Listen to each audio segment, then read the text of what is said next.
This is the start of a fantastic Adriatic cruise, a typical route home.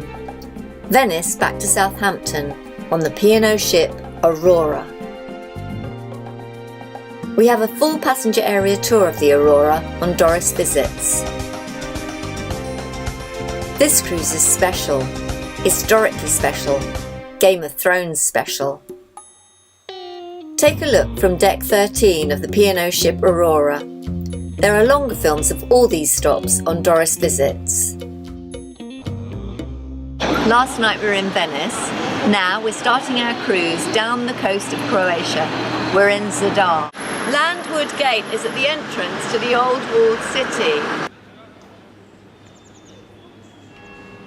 Don't worry if you haven't got the local currency, because most people take euros.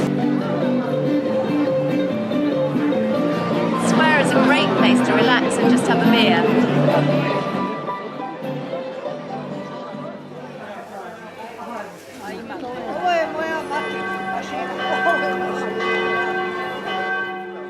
Anastasia's Cathedral is the largest in Dalmatia. It was rebuilt after the Second World War, and there is a sarcophagus in there containing the remains of St. Anastasia. Just down from the bell tower is a fabulous ice cream shop. Come and have a look. That's the way to display ice cream. The Church of St. Donatus from the 9th century is the oldest church in Zadar. It's a circular building and is now used only for concerts. The Forum in the centre of the city was the centre of social life here. Unfortunately, it was destroyed in the Second World War, and now it's presented in a sort of urban archaeological park. Just a short walk from the landing place is the world's first sea organ, set in these stone steps. 35 pipes are set in the steps, and the sea forces the air through them and makes these ever-changing chords. And right next to the pipes is the monument to the sun. It's a large disc of solar-powered cells that collects energy during the day and stores it. A fantastic day out. Now, do I have time for a pick and mix in the spa before dinner? And then after dinner, I'm going to see my cousin Rachel in the cinema. I'll put a review about it on our new Films on Board section in Doris Visits. It was just like Strictly this morning. After an amazing spin turn to get in here, the Aurora did it first, then the MSC Poesia. With 4 ships, Dubrovnik will be busy. And you can see the Mein Schiff 2 is now bearing the TUI-Cruise.com logo that Thompson has. Dubrovnik is considered the jewel in the Adriatic coastline. We enter through the Pearl Gate at the western end, and it seems that today the buzzword is Game of Thrones. It does have a real Game of Thrones feel to it. Not only did they film on the steps, but they filmed along the walls. The side streets are charming, a delight to wander through, with plenty of small cafes, restaurants and gift shops. The restaurants serve mainly pizza and pasta, but you'll find it hard not to be tempted by the delicious ice cream. In the square is the Rector's Palace, Sponsor's Palace and St Blaise's Church.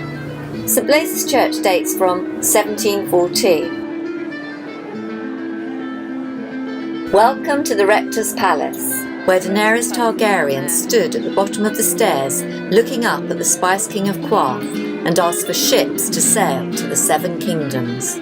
Across from the Rector's Palace is the cathedral. This is the 3rd cathedral on this site. The 2nd was destroyed in an earthquake in 1667. You're never more than a few minutes away from the sea.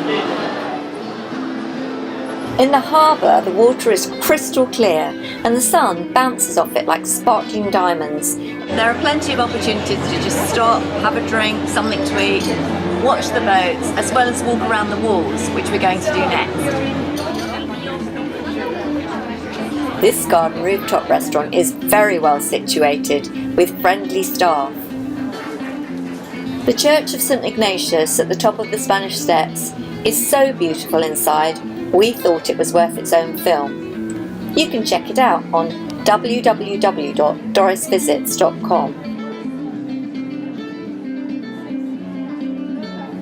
Because there's 4 ships in today, the Costa ship has pulled the short straw and is tendering.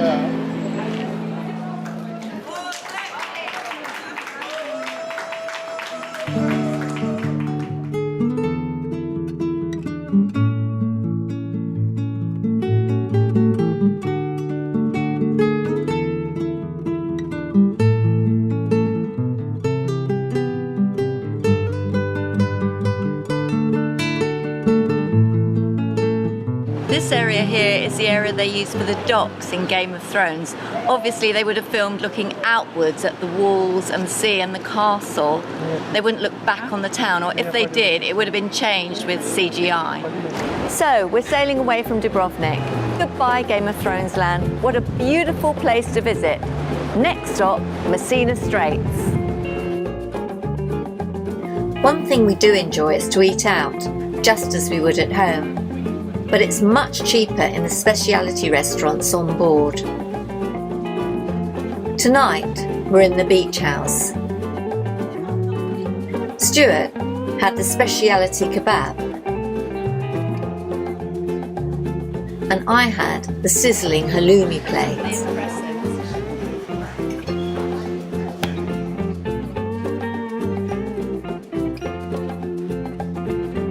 Welcome to the Straits of Messina, and if you've never been through it, it's the water between Italy and Sicily. The Strait of Messina is not the dramatic passage of a canal like Panama or Suez, or sailing between mountains, as you will have seen in our films on sailing through the Norwegian fjords. Nor is it like the sail away from Stockholm and the islands of the Baltic, nor like the film done on this very ship sailing up the Hudson, under the bridge and into New York. The Messina Straits are more relaxing than dramatic. While some step from their sunbeds, others are watching from the crow's nest on deck 13 with a cocktail. And why not? With a 20-mile passage of close-up views of coastlines on either side, narrowing to just 1.9 miles, you wouldn't know you were moving if you didn't look at the coast or the water. Then a special evening with very established artist Maurice Grumbleweed. I mean, I started at the bottom over 50 years ago and I like it here. Welcome to Cagliari. There's plenty of choice here. You can take a horse and carriage, you can take an open-top bus. We're going to have a stroll around.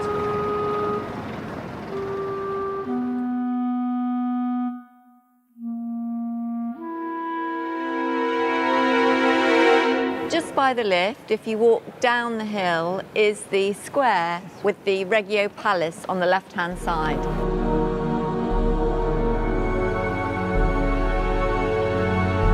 The Cathedral of San Cecilia and the neighbouring Capitol Museum contain some of the most important works of art in the city, and you'll find them in the Piazza Palazzo.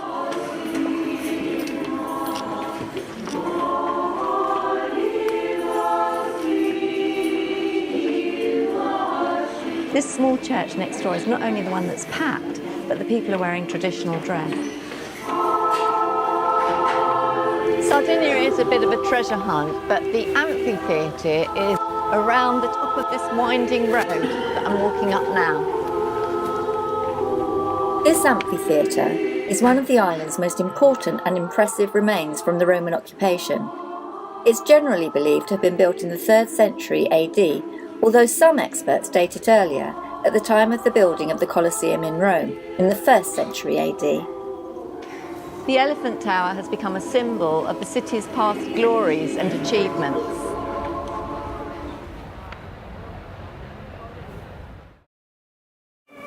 The Elephant Towers are the best preserved remains of the medieval fortifications of the city. So we had a good look at the monuments and the museums and the churches today. I think next time I'm going to have a look for the beach. Here we are in Gibraltar at a free exhibition and demonstration of glass making.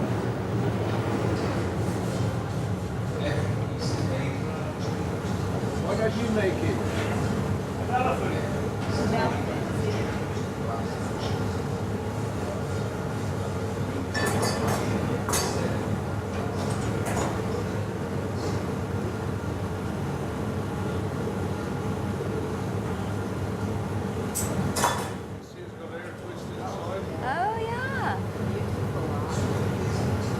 That's gorgeous. Here's the elephants on sale for £50. This is John Mackintosh Square, and it's named after John Mackintosh, who was a great benefactor of Gibraltar, and his bust is up there behind me. You can also get the tourist information here from the Tourist Information Office. Happy cruising. And please subscribe to our YouTube channel and share with fellow cruisers and those who have yet to take that step.